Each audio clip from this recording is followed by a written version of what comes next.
Parliament ആക്രമണം എന്ന് പറയുമ്പോൾ എല്ലാവരുടെ ഓർമ്മയിലുണ്ടാകുക 2003 പാർലമെൻറ്റ് ടെററിസ്റ്റ് ആക്രമണമാണല്ലോ.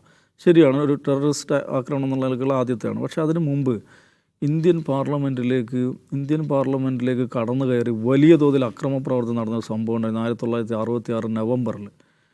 അതിന് നേതൃത്വം കൊടുത്ത ആളാണ് ഈ മഹന്ത് അവൈദ്യനാഥ് എന്ന് പറയുന്നത്. എന്തിനാണ് അദ്ദേഹം പാർലമെൻറ്റിൽ കടന്നു കയറി വാഹനങ്ങൾ കത്തിക്കുന്നു, വലിയ തോതിൽ തീവെപ്പും കല്ലേറും ഒക്കെ നടത്തുന്നു. അന്ന് AICC പ്രസിഡൻ്റായിരുന്നു എൻ്റെ ഓർമ്മ, കാംരാജിൻ്റെ വീട് കത്തിക്കുന്നു, വലിയ തോതിൽ പ്രശ്നം ഉണ്ടാകുന്നു, പോലീസ് വെടിവെപ്പ് ഉണ്ടാകുന്നു, ആളുകൾ കൊല്ലപ്പെടുന്നു. അങ്ങനെയൊക്കെയുള്ള സംഭവമാണ് 1966 നടന്നത്.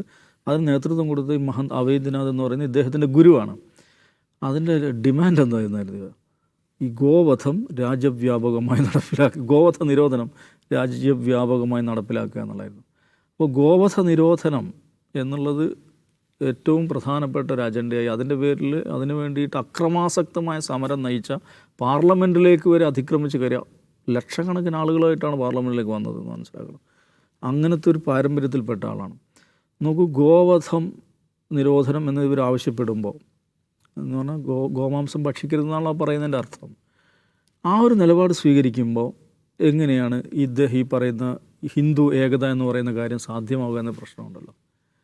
കാരണം ഹിന്ദു വിഭാഗത്തിൽ തന്നെ പെട്ട പിന്നോക്ക ജാതിക്കാർ, അവരുടെ ഭക്ഷണമാണ് ഈ ഗോമാംസം എന്ന് പറയുന്നത്.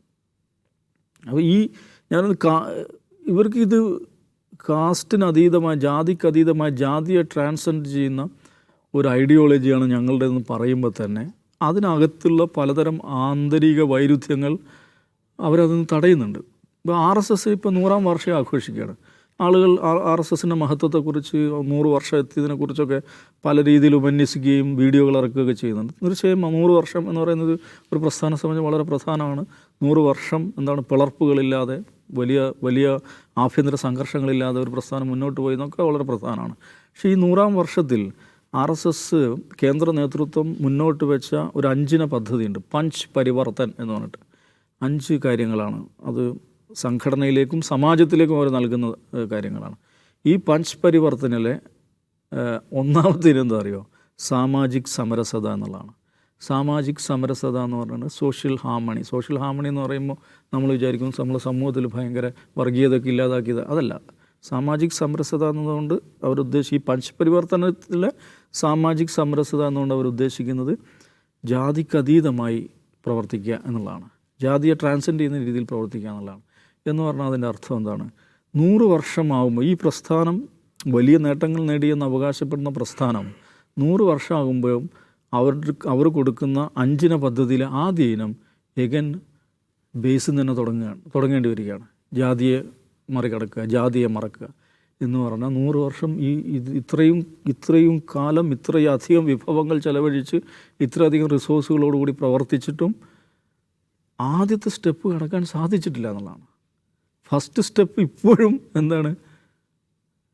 അവിടെ കിടക്കുകയാണ്, കടന്നു കയറാൻ പറ്റാതെ അവിടെ കിടക്കുകയാണ്. ഇപ്പോഴും സാമാജിക് സമരസത എന്നുള്ളത് ആദ്യത്തെ പദ്ധതിയെ വെക്കുകയാണ്. ആ ഒരു പ്രശ്നമുണ്ട്. ഇതിനെ മറികടക്കുക എന്ന് പറഞ്ഞാൽ അത്ര എളുപ്പമല്ല. അത് ആ സംഘർഷം, ഈ ആഭ്യന്തര വൈരുദ്ധ്യമായിരിക്കും ഹിന്ദുത്വ പ്രസ്ഥാനത്തെ സംബന്ധിച്ച് ഏറ്റവും വലിയ ചലഞ്ച് എന്ന് പറയുന്നത്. അത് UP പോലെയുള്ള സംസ്ഥാനത്ത് 12% അവിടെ ബ്രാഹ്മിൻസ് ഉള്ളത്. BJPയെ സംബന്ധിച്ച് ഏറ്റവും പ്രധാനപ്പെട്ട അവർ പ്രാധാന്യത്തോടു കൂടി കാണുന്നൊരു വിഭാഗമാണ്. അവരങ്ങനെ ഒരു പ്രശ്നം ഉന്നയിച്ച് സവിശേഷമായ യോഗം ചേർന്നു എന്നുള്ളത് ഞാൻ പറയുന്നു അതൊരു ദാറ്റ്സ് എ പെർട്ടിക്കുലർ ന്യൂസ്.